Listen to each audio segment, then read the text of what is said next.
Bonjour à tous, j'espère que vous allez bien. Donc aujourd'hui, on va parler des variables. C'est quoi une variable? C'est quelque chose qui change avec le temps, avec un phénomène. Donc voilà. Par exemple, la température est une variable. Pourquoi c'est une variable? Ben parce que, par exemple, aujourd'hui, il a fait 12 degrés, demain, il fera 15 degrés, dans 10 jours, il fera moins 2 degrés, ainsi de suite. Donc la température peut être considérée comme une variable. Donc nous, ce qu'on va avoir à faire, c'est on aura à déclarer des variables. Donc c'est un terme un petit peu pour les novices qui n'est pas parlant. Donc pourquoi on aura à déclarer une variable? À quoi ça sert? Donc tout simplement, déclarer une variable, c'est dire à l'ordinateur, tu vas me réserver un certain nombre de mémoire, enfin une certaine case dans la mémoire, si vous voulez, un espace dans la mémoire, dans lequel je vais stocker des informations, à savoir des chiffres ou des chaînes de caractères. Donc en gros, pour déclarer, enfin quand on déclare une variable, il y a des types. Des types, c'est quoi? C'est les cartons, c'est les boîtes dans lesquelles on va stocker ces chiffres-là. Donc ces cartons, la taille de ces cartons diffère euh, en fonction de la taille des chiffres que j'ai à stocker.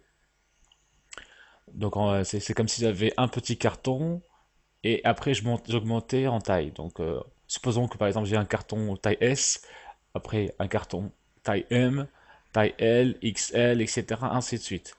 Donc voilà. Donc pour vous montrer un petit peu quels sont les types et les tailles de carton si vous voulez, on peut les transposer et dire que c'est des types de variables.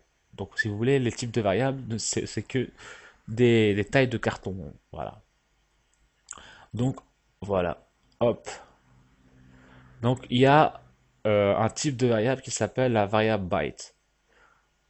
La variable byte, c'est une boîte dans laquelle on peut stocker des chiffres qui peuvent osciller de 0 à 255, donc des chiffres positifs qui ne dépassent pas 55. Et donc la taille de la boîte, c'est 8 bytes et un octet. Pourquoi il y a différents types de variables? C'est aussi pour nous permettre d'optimiser notre programme pour pas que ça nous consomme beaucoup en, en mémoire. Donc il est très important de bien déclarer la variable, de faire une déclaration adaptée à ce qu'on veut stocker pour optimiser notre futur programme ou notre programme en cours. Donc il y a aussi une variable booléenne. Booléenne, bon, on verra ça par la suite, mais en gros, en somme, c'est un carton. On peut stocker soit un, soit 2. On ne peut pas stocker autre chose. Ah, pardon, soit un, soit 0, excusez-moi. Soit vrai, soit faux. Voilà, on verra ça par la suite. Integer, euh, c'est des nombres entiers, nombres entiers encore plus grands. Donc vous pouvez mettre pause et regarder un petit peu ou chercher sur Internet la taille, euh, ce que ça prend en mémoire. Et voilà. Donc sinon, ouais, qu'est-ce qui est bon à savoir? C'est par exemple single, c'est pour par exemple les chiffres avec une virgule.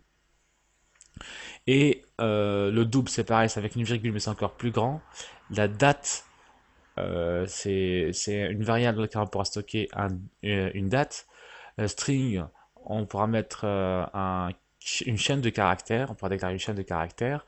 Et variante, bon, variante et objet, on verra peut-être ça plus tard. Voilà. Donc, comment on déclare une variable? Quelle est la syntaxe? Donc, pour déclarer une variable, on doit écrire dim comme dimension. On nomme, donc je dis à l'ordinateur, je vais déclarer une variable, donc en gros, je vais réserver un espace dans la mémoire. Ensuite, donc dans mon carton, je veux une étiquette. Donc là, par exemple, dans le carton, il y aura une étiquette, c'est le nom de la variable. Donc par exemple, je peux mettre nombre de vie. Par exemple, si vous créez un jeu vidéo et par exemple le personnage aura un certain nombre de vies qui diminuera, augmentera s'il gagne des vies. au fur et à mesure du jeu. Donc voilà, donc dim, nom de la variable, as, tel que, et là on met le type. Par exemple, si je peux mettre integer là, integer, voilà, as integer, voilà. Donc je viens de créer, de dire à l'ordinateur de m'allouer un espace dans lequel je vais stocker une variable qui s'appelle nombre de vies et dans laquelle je vais stocker un certain chiffre. Donc, ici, bon, par exemple, dans un jeu, c'est rare, on trouve un jeu avec plus de 100 vies, ou voilà. Donc, c'est là l'intérêt des types de variables. Enfin, c'est là qu'on doit essayer d'optimiser au maximum notre programme pour pas qu'il ne consomme trop en mémoire. Donc là, par exemple, j'aurais pu mettre byte. Pourquoi j'aurais pu mettre byte? Tout simplement parce que il n'y a pas de vie négative et le nombre de vies du personnage ne dépassera pas 255. Donc là, j'aurais pu mettre byte. Donc voilà. Et ensuite, je vais initialiser ma variable. C'est quoi initialiser une variable? C'est dire que en fait, dans mon carton vide, supposons que le carton, comme je vous ai dit, le carton s'appelle nombre de vies la mémoire est vide, je vais lui dire, tu vas me mettre comme première valeur, tu vas commencer par 10. Donc dans cette boîte, il y a 10 en fait. C'est comme si je mettais la boîte et je mettais le chiffre 10 à l'intérieur. Donc pour faire ça, on met nombre de vies, donc il me propose, c'est bien, hop, nombre de vies égale, et là je mets ce que je veux. Enfin, voilà, je mets 10 par exemple. Et là, je viens de créer, initialiser ma variable à 10. Donc pour voir si ça a fonctionné, je vais faire la commande qui va me permettre d'afficher un message et m'afficher ma variable. Donc je mets console.write ou writeLine. Ensuite,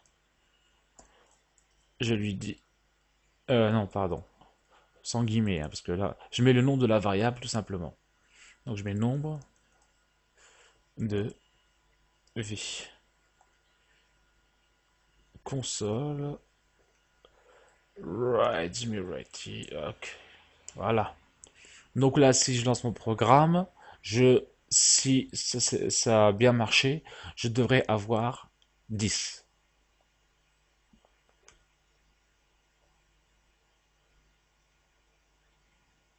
Ah, donc j'ai oublié la commande console.read, comme je vous ai dit, qui attendra l'entrée de la touche entrée pour fermer ma console. Donc là, c'est nickel, 10, j'appuie sur entrée, ça marche. Donc là, on va faire une petite pause et je vous rejoindrai dans la deuxième partie de ce tuto qui traite des variables.